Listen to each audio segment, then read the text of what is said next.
அறியாமையாலே மண்ணெங்கும் இன்பம் உண்டாகுதோ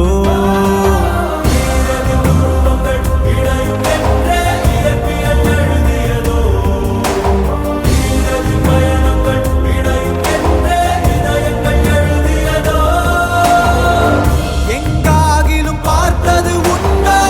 தீ நீருடன் சேர்ந்தது உண்டோ யார் யாரினை விழுங்குவர் என்பதை சொல்